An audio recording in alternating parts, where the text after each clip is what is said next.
50,000 বছর নামাজ পড়লে জান্নাতে যাইবো এরকম দলিল কেউ দেয়া পারবো? হাইরবো এরকুনে দলিল দিতে পারবো তো তোকে গাঁও আছে ফাঁকা আছে না ল্যাংটা বাবা আছে না সিন্নির দরবারে যাইলে হেগুনে দিতে পারবো।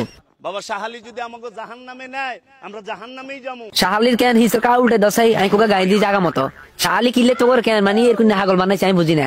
আপনারা আল্লাহর গোলামি করে জান্নাতে যান, আমরা যাবো না, আমরা শাহালির লগে থাকুম। বইনে হিড়া এটা দেখছিস হিড়া হিড়া গ্যারেন্ডা পাশে হিড়া কর হিড়া দিয়ে হিড়ি কেন তোর কেন শুয়ের গোড়া দুনগারে দেত্রা বানা রাই।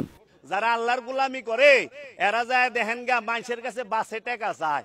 তোর কাছে চাইছে না তোর আব্বার কাছে চাইছে না তোর খালুর কাছে চাইছে হ মন্দির থা মন্দির কোনে গিয়ার নামাজি জান্নাতে যাইবো না, পবিত্র নব জান্নাতে যাইবো। কি কস নামাজি ব্যক্তি বুঝি জান্নাতে যাইতো না? জান্নাতে কি তোরা নিয়ে যাবি? হ্যাঁ তোর মতো কিছু কেন বন্ড আলেম কোগা আছে না আর আলেম করলে তার মানিজ্য যাইবো হ মন্দির থা মন্দির গল। আমরা উসিলা ছাড়া কোনো কিছু বিশ্বাস করি না। আমরা চামু বাবা শাহালির কাছে, শাহালি আমাকে উসিলা। শাহালির কাছে তো শুয়ের গোড়া দুর্গা ছাড়া আর কিছু নাই। হে শুয়ের গোড়া দুর্গা দিলে তো শাহালিরে বেল শেষ। তোর কি দিব শাহালি? বাবা শাহালি আমাকে উসিলা।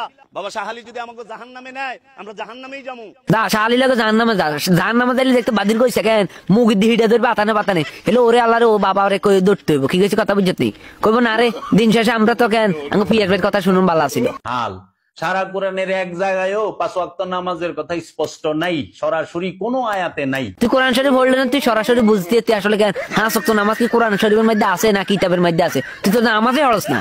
আমি তার দলিল দিয়েছি, এই ওয়াজ করার পরে মৌলভী বেগম মাথায় বাজ পড়ে গেছে। আসলে কেন তোর মা তোরে কেন ছোট কাল ধরে গান দেখা পাই বড় করছে এই জন্য তুই অন কেন তোর গান জাল লাইটা মাথা রয়ে গেছে কি কিছু কথা বুঝত নেই তোর লাই কেন আমি বিষাক্ত কেন কিছু আনিলাম না যদি আইনটা আমার ছুটিয়ে লাল করে দিতে।